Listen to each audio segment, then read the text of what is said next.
नमस्कार, मैं हूं अशोक वर्मा। टीवी 20 न्यूज पर फटाफट खबरें जारी हैं, बने रहिए हमारे साथ। आजमगढ़ में आज अग्रसेन जयंती को लेकर अग्रवाल समाज में काफी उत्साह देखा गया और प्रतिवर्ष की तरह इस वर्ष भी नगर पालिका स्थित महाराजा अग्रसेन की प्रतिमा पर समाज के लोगों द्वारा माल्यार्पण किया गया और अग्रवाल समाज के लोगों ने महाराजा अग्रसेन जयंती को बहुत धूमधाम से मनाया। तो ये अग्रवाल समाज के द्वारा Agrasen inter college, Agrasen degree college, Agarwal धर्मशाला सहित अग्रवाल समाज के जितने भी संस्थान बने हुए हैं वहां पर पूजा पाठ किया गया। क्या कुछ कहा इस बाबत संत प्रसाद अग्रवाल और शैलेंद्र अग्रवाल ने, सुनवाते हैं आपको। क्या नाम है? शैलेंद्र अग्रवाल। कार्यक्रम के बारे में कहें, क्या आज अग्रसेन जयंती का कार्यक्रम है। आज हम लोग यहाँ महाराजा अग्रसेन जी की 91वीं जयंती मनाने के लिए उपस्थित हुए हैं। क्योंकि अग्रसेन जयंती का कार्यक्रम बहुत ही भव्य रूप से मनाया जाता है। शोभा यात्रा निकलती, सांस्कृतिक कार्यक्रम होता है, लेकिन कोविड-19 को देखते हुए सारे कार्यक्रमों को स्थगित कर दिया गया है। और अपनी जितनी भी संस्थाएं हैं अग्रवाल हितकारी न्यास ट्रस्ट द्वारा जो चलती हैं, Agrasen degree college, Agrasen inter college, Agarwal धर्मशाला, इन सब जगहों पे केवल पूजन पाठ का काम किया जाएगा और बहुत ही सूक्ष्म रूप से अग्रसेन जयंती इस बार मनाई जाएगी। मैं सभी लोगों को अपनी तरफ से अग्रसेन जयंती और नवरात्रि की हार्दिक शुभकामनाएं। क्या है महाराजा अग्रसेन जयंती समारोह हर वर्ष की बात इस वर्ष भी जो है अपने आजमगढ़ जनपद में जो है अग्रवाल समाज द्वारा, अग्रवाल हितकारी न्यास ट्रस्ट के द्वारा मनाया जाता है। पहले जो है हम ठीक 8 बजे अग्रसेन चौराहे पर महाराजा अग्रसेन जी की मूर्ति का पूजन अर्चन आरती करते हैं, प्रसाद वितरण होता है। इसके बाद हम जो है दाऊजी मंदिर गुरु घाट में जाते हैं, जो ट्रस्ट की एक अंग है, जिसके द्वारा जो है बालक दास ने जो है उसको जो है अग्रवाल समाज को दिया था, पंचायतदारी को दिया था। उसी के तहत जो है अग्रवाल हितकारी न्यास ट्रस्ट जो संस्था बालक दास मंदिर और उससे संबंधित संपत्ति का जो है देख रेख करती है। आज कौथा मनाया जा रहा है? ये आजमगढ़ में 84वां जो है जयंती समारोह मनाया जा रहा है। वैसे 5144 वहाँ जो है वार्षिकोत्सव जो है जन्म जयंती समारोह महाराजा अग्रसेन जी का मनाया जा रहा है। क्या कार्यक्रम आयोजित किया गया? ये महाराजा अग्रसेन का जन्म महाभारत के समय का हुआ था और उस समय से जो है हम उनके जन्म की तिथि से जयंती मनाते चले आए हैं।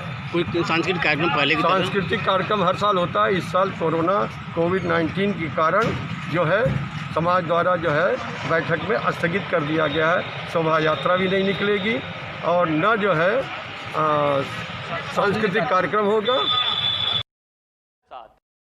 एक तरफ पूरा देश कोरोना महामारी की वजह से घरों में कैद है, तो ये आजमगढ़ में छोटे छोटे बच्चे भोर से ही स्केटिंग के लिए निकल जाते हैं, जिसका नज़ारा हम आपको इस वीडियो के माध्यम से दिखाने जा रहे हैं। आपको बता दें कि जब सभी लोग सोए रहते हैं तो ये छोटे छोटे बच्चे अपने फिटनेस और स्वास्थ्य के लिए अपने परिजनों के साथ जिलाधिकारी कार्यालय के सामने रात्रि के 3 बजे के बाद से स्केटिंग के लिए आ जाते हैं और अपने ग्रुप के साथ स्केटिंग शुरू कर देते हैं, जो देखने में लगता है कि हम बर्फीले पहाड़ों पर आ गए। ये जब बच्चे कचहरी के चारों तरफ फुल स्पीड में चक्कर लगाते हैं, जो आश्चर्यजनक लगता है। यहाँ 2 संस्थाएं अपने छोटे छोटे बच्चों के ग्रुप के साथ आती हैं और इस बात का पूरा ध्यान देती हैं कि कोई वाहन इन रास्तों से ना गुजरे। इसके लिए गौतम सेठ, सचिव, स्टार स्केटिंग एकेडमी व Mangal Prasad, chief coach and secretary, DRS and welfare association द्वारा बच्चों पर बराबर ध्यान दिया जाता है। इन लोगों का कहना है कि ये बच्चे आगे चलकर देश का नाम रोशन करेंगे और फिटनेस की वजह से अन्य बीमारियों से भी दूर रहेंगे। बच्चों द्वारा स्केटिंग कार्यक्रम में उत्कर्ष सिंह, उज्ज्वल सिंह, प्राची श्रीवास्तव, अजय शांतनु, कृष्णा प्रजापति की अहम भूमिका रहती है। आइए सुनाते हैं कि Mangal Prasad, chief coach and secretary, DRS and welfare association व गौतम सेठ, सचिव, स्टार स्केटिंग एकेडमी ने क्या कुछ कहा। मैं मंगल प्रसाद संस्था का कोच और सेक्रेटरी हूँ और हमने विगत वर्षों में इंटरनेशनल स्तर पर प्रतियोगिता में आजमगढ़ के 9 मेडल ले चुके हैं। यहाँ के लड़कों में इतना अच्छा टैलेंट है जो हमेशा देश का नाम रोशन कर रहे हैं। यहाँ पे DM कार्यालय के सामने रोड पे ही इनका प्रैक्टिस करवाया जाता है। लड़के प्रैक्टिस करते हैं और समय से अनुशासित ढंग से प्रैक्टिस करते हैं और इन बच्चों में artistic, road race, ring race, हर विधा में ये अपने को पारंगत किए जाते हैं और मैं यही उम्मीद करता हूँ कि ये भविष्य में भी इस तरह से काम करते रहेंगे। और इसी शब्दों के साथ जय Hind. Star skating academy Azamgarh द्वारा लगभग पिछले 2 वर्षों से डिस्ट्रिक्ट मजिस्ट्रेट कार्यालय के सामने सिखाया जाता है 4:30 से 6 बजे तक। बच्चों के अंदर स्टेमिना ज़्यादा से ज़्यादा लाने के लिए और बच्चों को अच्छा माहौल मिले, बच्चे के गार्जियन भी हम लोग का काफ़ी सहयोग करते हैं और आप लोग का भी हमेशा सहयोग रहा है समय समय। इसीलिए थोड़ा सा स्केटिंग को लेवल को ऊंचा करने के लिए हमारे कोच मुन्ना प्रसाद जी, लक्ष्मण प्रसाद जी और पूरे टीम के स्टाफ सभी लोग लग करके सभी बच्चों को अच्छी से अच्छी ट्रेनिंग देने की कोशिश करते हैं। आजमगढ़ जनपद में एसपी के निर्देश पर अपराध व अपराधियों पर नियंत्रण हेतु चलाए जा रहे अभियान के तहत जनपद की विभिन्न थानों की पुलिस ने बड़ी कामयाबी हासिल की है। थाना मुबारकपुर की पुलिस ने अपनी कार्रवाई में एक नफर वांछित अभियुक्त को जहां गिरफ्तार करने में सफलता हासिल की है, तो वही थाना कंधरापुर की पुलिस ने भी एक अवैध तमंचा, 2 अवैध जिंदा कारतूस के साथ एक अभियुक्त को गिरफ्तार किया है। बात करें अगर गंभीरपुर पुलिस की, तो गंभीरपुर पुलिस ने भी अपनी कार्रवाई में गौकसी में 2 अभियुक्त को गिरफ्तार किया है। तो वही थाना सिधारी की पुलिस ने भी किशोरी के साथ दुष्कर्म करने वाले वांछित अभियुक्त को मात्र 24 घंटे के अंदर गिरफ्तार कर सलाखों के पीछे भेज दिया है। पुलिस के द्वारा हुई इस कार्रवाई से अपराध खेमे में हड़कंप मचा हुआ है। शारदीय नवरात्र के अवसर पर फाइन आर्ट सेंटर के कलाकारों ने पतंगाकार रूप में देवी के विविध स्वरूपों की दुर्गा, काली व सरस्वती की पेंटिंग बनाई। कलाकार पूजा अग्रवाल और सुप्रिया साहू ने सरस्वती रूप का चित्रण किया, तो पुष्पित, वर्तिका, सहजप्रीत, पूर्णिमा व दीपिका ने उनकी काली रूप को रंगों के माध्यम से साकार किया। सौम्या, अंकिता, प्रिया व प्रतीक्षा ने देवी माँ की शांतशील व सौम्य प्रतिमूर्ति अंकित की है। कुल 21 कलाकार बेटियों ने इसमें प्रतिभाग किया। डॉक्टर लीना मिश्रा ने बताया कि इस प्रदर्शनी को डांडिया उत्सव के साथ भव्य रूप में प्रदर्शित करने का विचार था, पर कोरोना के कारण यह संभव न हो सका, इसलिए प्रदर्शनी फाइन आर्ट सेंटर में ही लगाई गई है। इसके साथ ही फाइन आर्ट सेंटर कला को रोजगारोन्मुख बनाने की मुहिम चला रहा है और पिछले दिनों जिन कलाकारों ने अपनी कला के माध्यम से रोजगार पाया, उन सभी को धनराशि वितरित की गई। कोरोना के एक प्रोटोकॉल को ध्यान में रखते हुए इसे ऑनलाइन, फेसबुक, यूट्यूब आदि के माध्यम से प्रदर्शित किया जाएगा। जनपद आजमगढ़ के मुख्य चौक पर स्थित दक्षिण मुखी मां दुर्गा मंदिर पर नवरात्र के पहले दिन भक्तों की काफी भीड़ देखने को मिली, जिसमें महिलाएं, पुरुष के साथ ही बच्चों में भी नवरात्र को लेकर काफी उत्साह देखने को मिला। इस मंदिर में जो भी मनोकामना भक्त मानते हैं, उनकी मनोकामना मां दुर्गा जरूर पूरा करती हैं। मां दुर्गा का दर्शन करने आए श्रद्धालुओं का कहना है कि दक्षिण मुखी मंदिर में भक्त जो भी मुराद मां दुर्गा से मांगता है, उसकी मुराद जरूर पूरा होती है और इसी कारण दूर दूर से लोग दर्शन को यहाँ आते हैं। दर्शन के समय मास्क लगाना जरूरी कर दिया गया है। यह मंदिर 200 वर्ष से अधिक पुराना है। इस मंदिर के बारे में मान्यता है कि जो भी भक्त यहाँ मन से मुराद मांगते हैं, मां दुर्गा उनकी मुराद जरूर पूरा करती है। मंदिर की पुजारी शरद तिवारी ने कहा कि दक्षिण मुखी मंदिर तांत्रिक मंदिर माना जाता है, इसलिए इस मंदिर में आस्था भक्तों की बहुत अधिक रहती है। आइए सुनाते हैं कि मंदिर के पुजारी व विनोद अग्रवाल स्कूल प्रबंधक ने क्या कुछ कहा। नवरात्र का पहला दिन है, क्या क्या सावधानियां बरती जा रही है मंदिर में, क्या क्या व्यवस्था? अब बिना मास्क के प्रवेश वर्जित है। सैनिटाइज किया जा रहा है, पूरा मंदिर सैनिटाइज हुआ है सुबह, फिर सबके हाथ को सैनिटाइज किया जा रहा है और एक निश्चित दूरी बनाकर ही दर्शन हो रहा है। और सैनिटाइजर की व्यवस्था भी की गई है? हाँ बिल्कुल, सैनिटाइजर की भी व्यवस्था है। विनोद कुमार अग्रवाल। अच्छा, कोविड-19 देखते हुए आज नवरात्र का पहला दिन है, कितना सावधानी आप लोग बरत रहे हैं दर्शन करने में? हम लोग दर्शन करने में पहले तो सैनिटाइजर से मास्क लगा के आ रहे हैं, फिर ये सैनिटाइजर लगा रहे हैं हाथ में और इसका दूरी बना करके हम लोग चल रहे हैं, दर्शन कर रहे हैं। बाकी माता जी का आशीर्वाद है, जितना हम लोग परहेज कर सकते हैं वो हम लोग के लिए अच्छा है, यही किया जा रहा है। मंदिर में क्या क्या व्यवस्था लगी आपको? बहुत अच्छी सुंदर व्यवस्था लगी। वहाँ गेट पर रोक देना पर बिना मास्क लगाए नहीं आना है। दूसरा यहाँ पर हाथ धोइए तब जाइए और उसका लाइन लगा है उसमें जाइए। इससे बढ़िया व्यवस्था क्या हो सकती है? जब मुख्य मंदिर है आजमगढ़ का शहर का, जहाँ के हर लोग आते जाते हैं, वहाँ से उनकी व्यवस्था करना बहुत अच्छा। जनपद में 6 कंटेनमेंट जोन बढ़ाए गए हैं और 34 हॉटस्पॉट से कंटेनमेंट जोन की कार्रवाई समाप्त की गई है। जिला मजिस्ट्रेट ने कहा कि कंटेनमेंट जोन के निर्धारण के संबंध में दी गई व्यवस्था के अनुसार जनपद के आदित्य नारायण के घर के आसपास का क्षेत्र, राजस्व ग्राम चंडेश्वर तहसील सदर, उदय भान सिंह के घर के आसपास का क्षेत्र, राजस्व ग्राम जमीन भीख जहानागंज तहसील सदर, प्रेम प्रकाश के घर के आसपास का क्षेत्र, राजस्व ग्राम करतालपुर तहसील सदर, शोभनाथ दुबे के घर के आसपास का क्षेत्र राजस्व ग्राम चंडेश्वर तहसील सदर, हरेंद्र सिंह के मकान संख्या 36 के आसपास का क्षेत्र नगर पालिका कॉलोनी नगर पालिका परिषद आजमगढ़ और विजेंद्र के घर के आसपास का क्षेत्र मोहल्ला हरबंसपुर नगर पालिका परिषद आजमगढ़ का संपूर्ण क्षेत्र कंटेनमेंट जोन होगा। जिलाधिकारी ने कहा कि इन क्षेत्रों में कंटेनमेंट जोन प्रोटोकॉल का 100% अनुपालन सुनिश्चित किया जाएगा। साथ ही जिला मजिस्ट्रेट राजेश कुमार ने बताया कि वर्तमान समय में कोरोना वायरस संक्रमण से बचाव तथा इस संदर्भ में उत्पन्न परिस्थितियों के परिप्रेक्ष्य में उत्तर प्रदेश शासन द्वारा रीओपन के संबंध में निर्देश जारी करते हुए इनका अनुपालन सुनिश्चित कराए जाने के निर्देश दिए गए हैं। उन्होंने बताया कि भारत सरकार चिकित्सा एवं परिवार कल्याण मंत्रालय द्वारा जारी प्रोटोकॉल के अनुसार contact tracing house to house surveillance एवं कड़ा परिधीय नियंत्रण करते हुए कार्रवाई सुनिश्चित की जा रही है। कंटेंट जोन में पुष्ट हुए कोविड-19 मरीज की सैंपल्स कलेक्शन की तिथि से विगत 14 दिनों में कोविड-19 का कोई पुष्ट रोगी चिन्हित न होने पर उसे कंटेनमेंट जोन की सूची से विमुक्त किए जाने के निर्देश हैं, जिसके तहत 34 हॉटस्पॉट को बंद करते हुए कंटेनमेंट जोन की कार्रवाई समाप्त की गई है।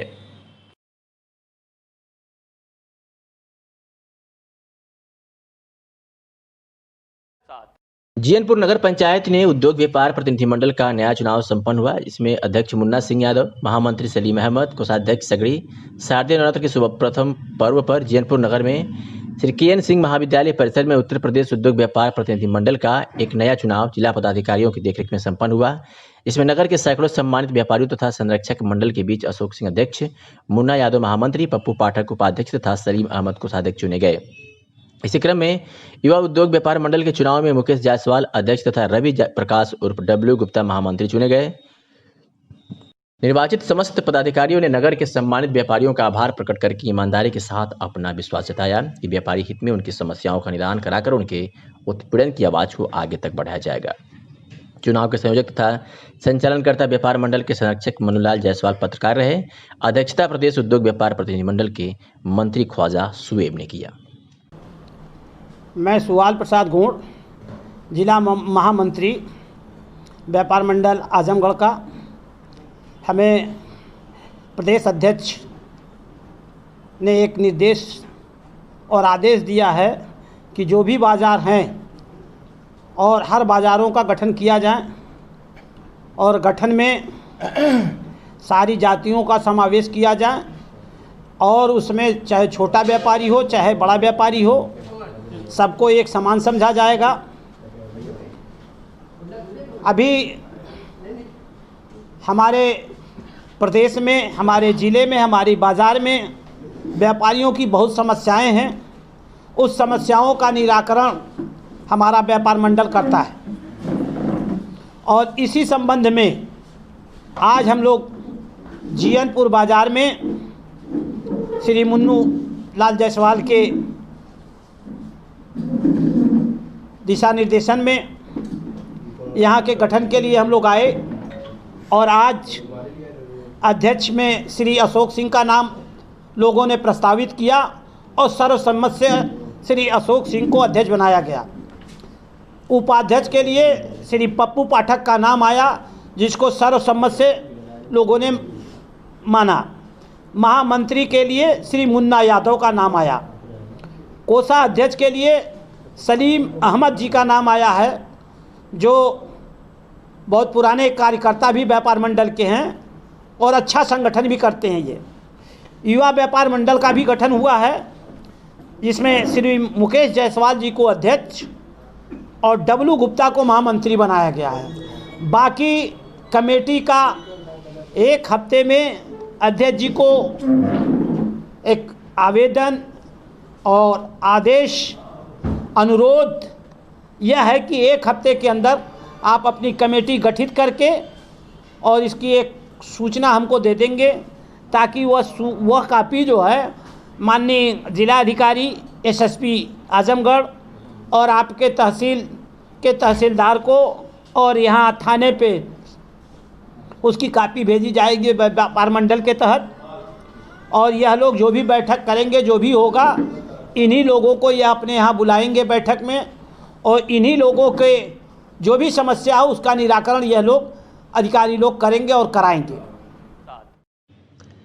आज दीवानी न्यायालय में बम मिलने की अफवाह पर हड़कंप मच गया, जिसके बाद अधिवक्ताओं ने पुलिस को सूचना दी। सूचना पर एसपी सिटी पंकज पांडे और कोतवाल के गुप्ता सहित बम डिस्पोजल दस्ता के साथ मौके पर पहुंच गए और छानबीन किया तो रबड़ का बाल निकला, जिसके बाद लोगों ने राहत की सांस ली। इस मामले में एसपी सिटी पंकज पांडे और शंभू शरण सिंह अधिवक्ता ने क्या कुछ कहा, सुनवाते हैं आपको। यहाँ पे एक सूचना थी कि कुछ है आपत्तिजनक सामग्री, तो उसमें कुछ नहीं था, कपड़ा था, कपड़े के अंदर रबड़ की एक जो बॉल होती है वो थी। ठीक जय खाली बस सर अपना परिचय दिया। क्या नाम है आपका? तो क्या नाम है? शरण सिंह एडवोकेट। क्या सूचना क्या कहाँ काम करते हैं, क्या है आप? सूचना ये मिली थी कि कचहरी परिसर में बम है, तो हम लोग देखने के लिए वहाँ पहुँचे तो एक गोल आकार की चीज रखी हुई थी, काफी भीड़ इकट्ठी हो गई थी। पुलिस को सूचना दी गई, काफी संख्या में फोर्स आई, देखा गया, तहकीकात किया गया, सारे अधिकारी आ गए पुलिस के। एहतियात बरतते हुए उन लोगों ने बाद में चेक किया तो पता चला वो रबड़ का एक जो है कोई शरारती तत्व जो है दहशत फैलाने के लिए यहाँ का आजमगढ़ का माहौल खराब हो और कचहरी परिषद में इस तरह से जो है नाजायज काम करके लोगों में दहशत पैदा किया है। नवरात्र का आज पहला दिन भी नवरात्र का आज पहला दिन है, इस शरारती तत्वों का ही कृत्य है और इसकी जांच होनी चाहिए। पूरे कचहरी परिसर में सीसी कैमरा लगा है, तो हम तो यही कहेंगे कि उसको जो है चेक करा के प्रशासन जो है इस निष्कर्ष पे पहुँचे कि किसकी करतूत है। ऐसे तत्व अगर सक्रिय हो जाएंगे तो देश और समाज का विकास जो है बाधित हो जाएगा। स्थानीय शिक्षा क्षेत्र के प्राथमिक विद्यालय ढोलापट्टी में ड्रेस वितरण को लेकर अध्यापक व व्यापारी में वितरण को लेकर नोकझोंक होने लगी।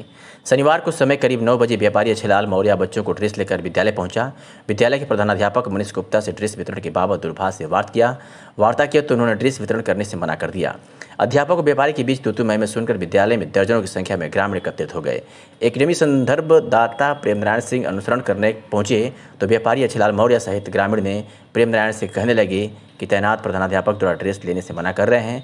व्यापारी ने बताया कि हमारा समूह से रजिस्ट्रेशन है, जिसके बाबत स्थानीय दर्जी व प्रवासी मजदूर से सिलाई कराया गया है। साथ ही शिक्षा प्रबंधन समिति से भी ड्रेस पास हुआ है। इसके बावजूद अध्यापक द्वारा यूपिका हैंडलूम से ड्रेस वितरण कराने का आरोप लगाया है। प्रेमनारायण सिंह ने के मना करने पर व्यापारी सहित ग्रामीण व्यापारी के ड्रेस को विद्यालय में रख दिया। तैनात प्रधानाध्यापक ने एसडीएम को प्रतिलिपि देते हुए मेहनगर थाना में अच्छेलाल मौर्य के विरुद्ध तहरीर दिया है। खंड शिक्षा अधिकारी संतोष पांडे ने कहा कि शासन की मंशा के अनुरूप ड्रेस वितरण करना है। अगर कोई आपूर्ति करता दबाव बनाता है तो गलत है। निजामाबाद के बुढ़ान पट्टी में बाथरूम बनाने के विवाद में मारपीट हुई है और पीड़िता एसपी दरबार पहुंचकर अब न्याय की गुहार लगा रही है। पीड़िता का कहना है कि पुलिस को सूचना देने के बावजूद भी पुलिस आती है लेकिन कोई कार्रवाई नहीं की। आपको बता दें कि पूरा मामला थाना निजामाबाद बुढ़ान पट्टी गाँव का है, जहां पीड़िता नाजरीन ने बताया कि मेरे घर के बगल के रहने वाले लोग हमारे दरवाजे पर बाथरूम बनवा रहे हैं, मना करने पर गाली देते हैं। कल हमारे पड़ोस के 2 लोग आए और मारपीट गाली गलौज कर चले गए और कहा कि बाथरूम बनने दो। हमने इसकी सूचना 112 नंबर पर दी, वह लोग आए और देखकर चले गए। यहाँ तक पुलिस वालों ने कहा कि थाने पर आओ, लेकिन जाने के बाद कोई सुनवाई नहीं हुई। पीड़िता विधवा है, इसको देखते हुए विपक्षियों पर कानूनी कार्रवाई किए जाने की पीड़िता ने एसपी से मांग की है। सुनवाते हैं क्या कुछ का नाजरीन पीड़िता ने। क्या नाम है आपका? मेरा नाम नाजरीन है, बुढ़ान पट्टी की रहने वाली हूँ। मेरे घर में ज़बरदस्ती रियाज और रियाज की खाला का लड़का रुमान और उनकी 3 भाभी, एक बीवी और 2 भाभी और उनकी माँ, सब लोग घर में घुस के लाठी से मारपीट किए। अगर हम अपना दरवाज़ा नहीं बंद करते तो वो जो मट्टी खनने वाला, ज़मीन खनने वाला खंती होती है, उस खंती से हमको मार रहे थे। हम दरवाज़ा बंद कर लिए, आप जाके देख सकते हैं मेरे दरवाजे पे खंती का दाग है, मेरी दीवार पे लाठी से मारने का दाग है और मेरी माँ का गला दबाया गया। जो वहाँ लोग मौजूद थे वहाँ देखे हैं और मेरी माँ के ऊपर लाठी से मारा गया है। लाठी ऐसे ताने पकड़ने वाले पकड़े हैं। क्या था मामला? मामला ये था कि वो लोग बाथरूम मेरा है, नल मेरी है, ज़बरदस्ती ले रहे, कह रहे हैं कि नहीं हमारा है हमारा है। जैसे पहले भाई बंदी थी तो सब आपस में इस्तेमाल करता था, अभी सब लोग अलग अलग हो रहे हैं। जो हमारा हिस्सा है हम लोग अपना मांग रहे हैं, ले रहे हैं, नहीं लेने दे रहे हैं, कह रहे हैं नहीं वो हमारा है। अब जाकर वहाँ पे देख सकते हैं कि किसकी ज़मीन में है, किस जगह है, आप ये चीज़ जाके देख सकते हैं। लेकिन वो लोग फिर भी, उन लोग के पास पैसा, हम लोग थाने पे जा रहे हैं, 112 बुला रहे हैं, लेकिन वो लोग आते हैं और उन्हीं लोग की सुनते हैं। हम लोग थाने पे जा रहे हैं, एसपी साहब जो है हम लोग की वही नहीं, क्या एसओ साहब हम लोग की दरख्वास्त ही नहीं ले रहे हैं। आप जाके देख सकते हैं वहाँ पर। और हमें ज़बरदस्ती पुलिस बुला कर हमें पकड़वा कर ले गए हैं और हमारे यहाँ के जो है बीटीसी हमारी ज़मानत लिए हैं, तब हम छुट कर आए हैं रात में 8 बजे। बताइए ये सब कहाँ का इंसाफ? हम बस इंसाफ मांग रहे हैं। अपना हक मांग रहे हैं। हमें किसी की ज़मीन नहीं चाहिए, ना तो हमें किसी का हिस्सा चाहिए। आप लोग इंसाफ दीजिए, हम लोग को इंसाफ दिलाइए। बताइए, मेरे घर में कोई नहीं था, बस हम थे। हमारी माँ बाहर थी, अंदर भी नहीं थी। अगर अंदर होती तो शायद वो सामान लेती। अगर हम दरवाज़ा नहीं बंद करते तो उस टाइम और जो मेरे सर पर यहाँ घंटी लग जाती और हम वहीं तुरंत ही मर जाते। लेकिन हम दरवाज़ा बंद कर लिया। आप लोग जाकर दरवाजे पे देख सकते हैं। क्या चाहते हैं आप? हम बस इंसाफ चाहते हैं सर कि हमारा मिल जाए, हमारी ज़मीन हमारा।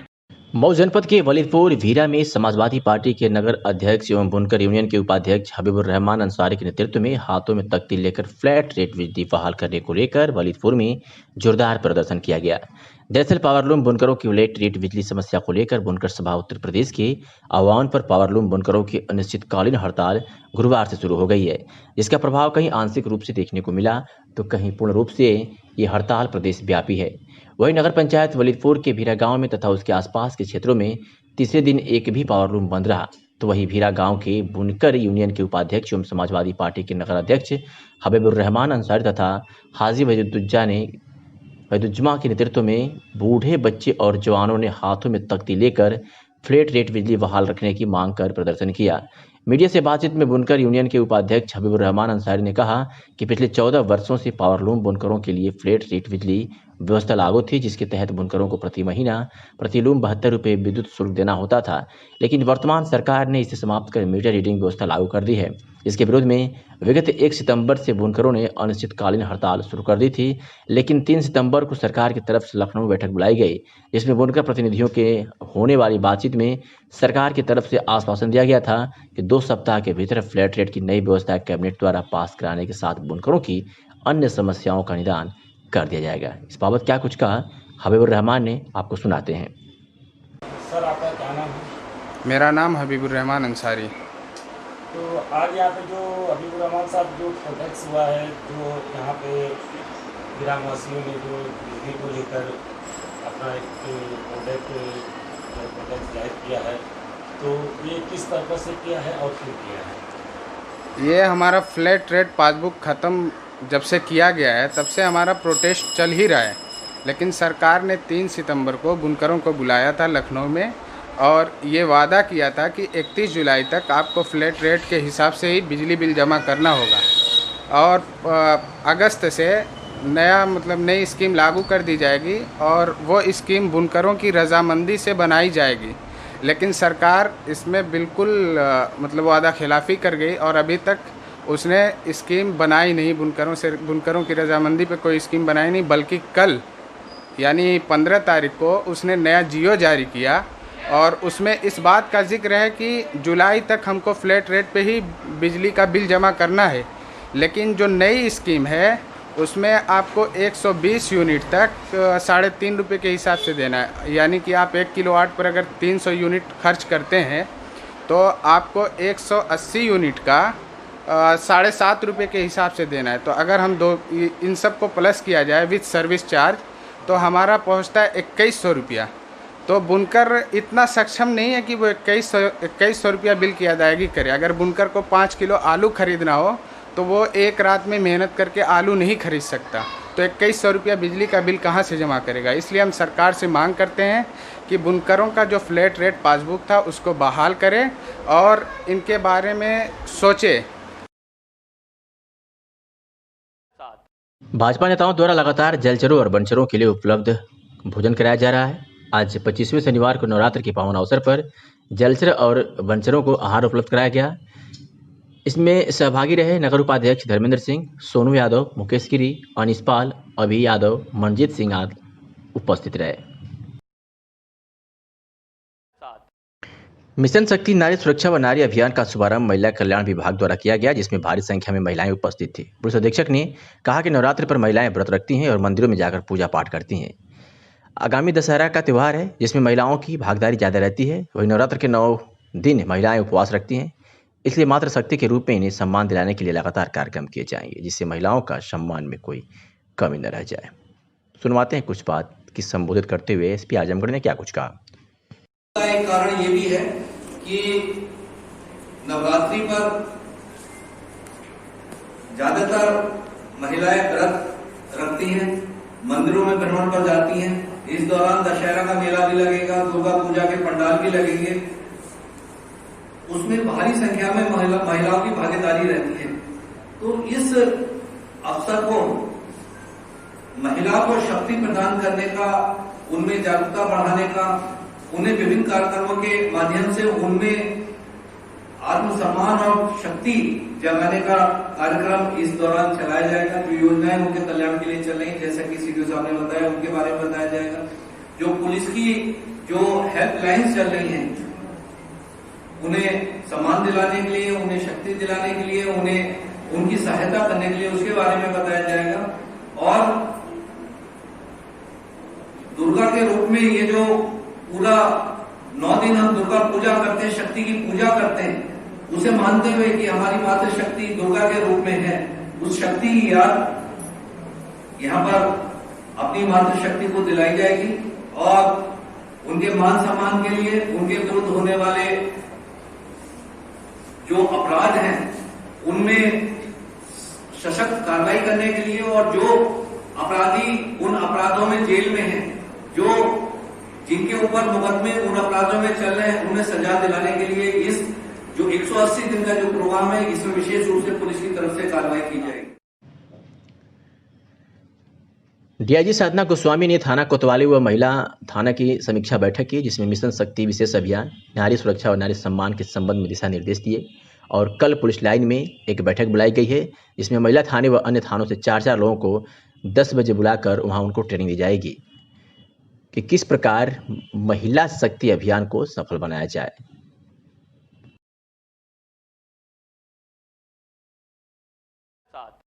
मिशन शक्ति अभियान के तहत नोडल अधिकारी साधना Goswami, DIG Uttar Pradesh power corporation Lucknow व प्रभारी जिलाधिकारी मुख्य विकास अधिकारी आनंद कुमार शुक्ला, पुलिस अधीक्षक सुधीर कुमार सिंह, एसपी ट्रैफिक सुधीर जायसवाल द्वारा संयुक्त रूप से महिलाओं बालिकाओं की सुरक्षा, सम्मान व स्वावलंबन के लिए मिशन शक्ति विशेष अभियान को पुलिस लाइन ग्राउंड से सूचना एवं जनसंपर्क विभाग की एलईडी वैन व डायल 112 को हरी झंडी दिखाकर रवाना किया गया।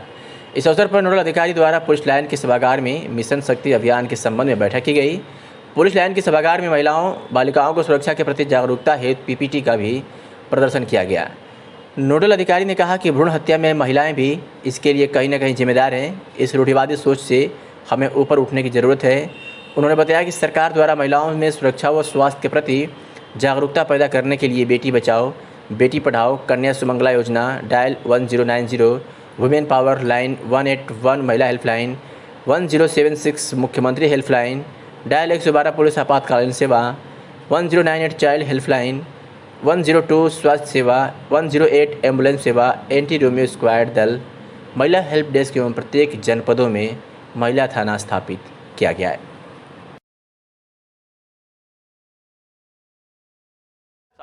जिला कांग्रेस कमेटी कार्यालय पर आयोजित प्रेस वार्ता में जिला कांग्रेस कमेटी के उपाध्यक्ष सुचिता श्रीवास्तव ने पत्रकारों को बताया कि भारत के पूर्व प्रधानमंत्री भारत रत्न स्वर्गीय राजीव गांधी की 36वीं जयंती के अवसर पर राजीव गांधी सम्मान ज्ञान परीक्षा प्रतियोगिता का आयोजन किया गया, जिसके सफल प्रतिभागियों को 18 अक्टूबर को दिन में 3 बजे सर्वोदय पब्लिक स्कूल निकट आरटीओ ऑफिस आजमगढ़ में पुरस्कारों का वितरण किया जाएगा। उसमें प्रथम पुरस्कार लैपटॉप, द्वितीय पुरस्कार मोबाइल, तृतीय पुरस्कार टैबलेट, सांत्वना पुरस्कार के रूप में रैंक के अनुसार डॉक्यूमेंट, फोल्डर एवं कॉपी मग पुरस्कार के रूप में प्रदान किया जाएगा।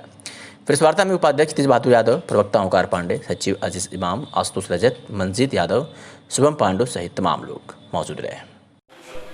ये भारत रत्न भारत के पूर्व प्रधानमंत्री स्वर्गीय राजीव गांधी, जो कि देश में संचार क्रांति के अग्रदूत रहे, इनके स्मृति में यह जो है सामान्य ज्ञान प्रतियोगिता का आयोजन किया गया, जिसका कि विजेताओं को 18 अक्टूबर 2020 को 3 बजे जो है सर्वोदय इंटर कॉलेज में के आरटीओ ऑफिस के पास में है, वहाँ पुरस्कार वितरण समारोह का आयोजन किया जाएगा। इसमें जो प्रथम विजेता हैं उनको लैपटॉप पुरस्कार में दिया जाएगा, द्वितीय स्थान पाने वाले को मोबाइल दिया जाएगा, तृतीय स्थान पाने वाले को टैबलेट मिलेगा। इसके बाद जितने जो शेष होते हैं उनको भी कंसोलेशन प्राइजेस दी जाएंगी। और सांत्वना पुरस्कार के रूप में 4 से लेकर 13वीं रैंक तक वालों को बैग दिया जाएगा। 14 से लेकर के 23 रैंक पाने वालों को डॉक्यूमेंट फोल्डर और 24 से 33 रैंक पाने वालों को ये कॉफ़ी मग का पुरस्कार दिया जाएगा। इस प्रकार से ये कार्यक्रम का आयोजन किया गया है। हमारे देश में इस समय जो है वर्तमान में जो ऑनलाइन प्रोसेस चल रहा है, ऑनलाइन एजुकेशन का, बहुत से गरीब छात्र हैं जिनके पास टैबलेट, मोबाइल इत्यादि की सुविधा नहीं है, स्मार्टफोन्स नहीं हैं। ऐसी स्थिति में इन परिस्थितियों को देखते हुए यह प्रतियोगिता और इस प्रकार का पुरस्कार वितरण बड़ा ही प्रासंगिक है, जो कि उन गरीब बच्चों को भी संचार के माध्यमों से जोड़ेगा जो कि इससे वंचित रह गए हैं।